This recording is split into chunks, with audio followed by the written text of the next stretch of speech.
Hello friends, followers and channel members, welcome to another video here in Microsoft Flight Simulator, and it's a quick video for you today. For those of you who have recently purchased FSTraffic when it was released but are a little bit frustrated because the scheduling is done on a database and can't inject real-time live flights into your simulator, then keep watching because we've got some really great news. The models in Just Flight's recently released FSTraffic do seem to be better optimized than AIG or FSLTL models. That means, of course, you get better performance in your simulator, better FPS, but many of you understandably want lifetime real flight injected into your simulator based on information from Flight Radar 24, and that is exactly what FSLTL gives you. When FSTraffic was released, one of the questions that was bandied around a lot was, well, could I potentially use the FSLTL live real-time traffic injector but have the FSTraffic models in the simulator instead? Well, of course, at the particular time that wasn't possible, but now, thanks to the amazing work by the FSLTL team, they have recently updated their traffic injector and it will now do just this. In fact, the new FSLTL injector can run either FSLTL models and FSTraffic models, and you get to choose which one has priority. So if you have FSTraffic models installed, you can use this as the primary source. So how is this going to affect the frame rate and the performance in the simulator? Well, that's what this video is about to find out. The first thing you need to do, of course, is open up the fly-by-wire installer and from there navigate to the FSLTL tab and update the traffic injector. This will update it then to the latest version 1.3.6. You won't need to download any update to the base models for this or FSTraffic, and in fact the traffic injector is actually quite a small file. As you can see on screen, it took less than 5 seconds for me to actually download, and then it's installed automatically. The next thing you will need to do then is to make sure that your FSTraffic module injector is disabled. You obviously don't want the FSTractor injector running at the same time as the FSLTL injector. That would inject twice as many aircraft and that really would compromise your system's performance. Okay, so now that's done, let's go and get ourselves positioned at a nice busy international airport. London Heathrow is a good choice. We'll go set ourselves up, just park somewhere out of the way, gives a good view, and then once that's loaded in, we'll turn on the FSLTL traffic injector and we'll compare the frame rates between using FS Live Traffic models for the live traffic injection, and then we'll see about using the FSLTL model injections. Now obviously both are going to be used at the same time, but we are now, with this latest update, going to be able to prioritize which models are the primary source. Okay, so here we are then spawned into London Heathrow. We've got the FPS counter on as well. You can see top right hand side, we're showing roughly about 58-59 FPS. We currently have clear weather and at the moment there is no AI aircraft injected into the simulator. So we'll bring up the new FSLTL traffic injector and you can see that Just Flight FSTraffic models will be used as a fallback if installed, and then we can go through and just change all these options. So let's now really crank up our options and bring as much in as we can to see how that affects the FPS. So I am going to go in and change these. Maximum IFR aircraft, well, around London this could be quite large. Let's go for 200 aircraft. Not bothered about VFR for the moment. No additional parked aircraft, and we'll happy to leave no limit on the maximum parked aircraft.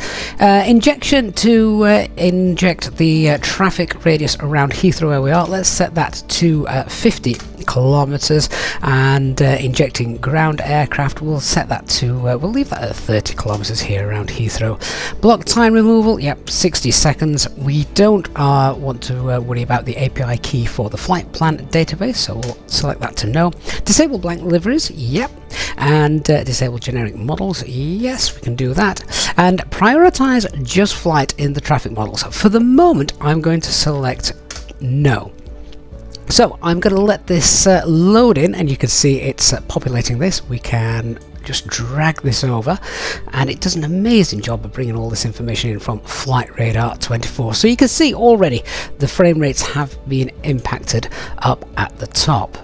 We've got loads of live traffic models in here, all FSLTL models, and remember, these are not static aircraft. This is live traffic from Flight Radar 24. We turned off the static ground traffic just to try and keep things nice and similar to the live test that I'm going to perform in a moment. So if we try and show as many aircraft as we can here at London Heathrow, let's get ourselves into a good position where we can see most of the airport and as much traffic as possible. And the reason for that is then, now we're here, we've got London Heathrow filling most of the screen.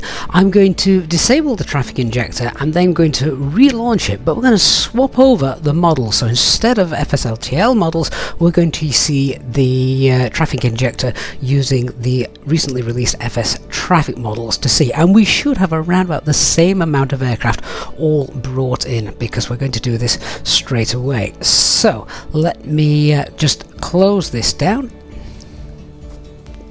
There we go. We'll relaunch the injector and we'll just make one change to the traffic injector, and that is the last question, which was to use FSLTL as a backup in and set FSTraffic as the primary.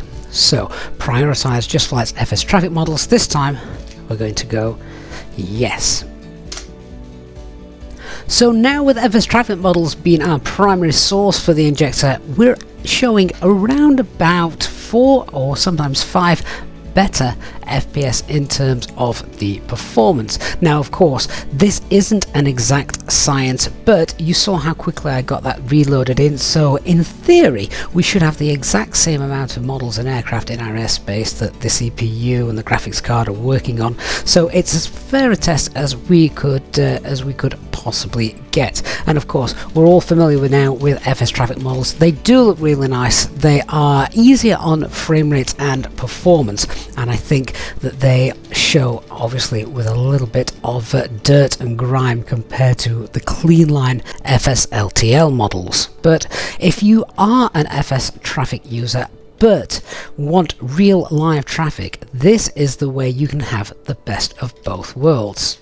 It also means, of course, that your airport environment will be populated with the FSTraffic sounds. Of course, the perfect solution would be that FSTraffic brings in its own live data from somewhere like Flight Radar 24, but that doesn't appear to be on the cards at the moment. So if you are wanting live traffic with the better optimized models of FSTraffic, and of course you have FSTraffic installed, it's great to see that FSLTL now lets you do just that. I would be very keen to hear what you guys think of this update from FSLTL, and would it convince you to go in and actually purchase FSTraffic for the better modeling and better performance. I really want to hear as well from people who have gone through and used the FSTraffic models with FSLTL live traffic injector for a long period of time during a flight, just to see if there is any degradation in performance or whether you are finding it now loads better.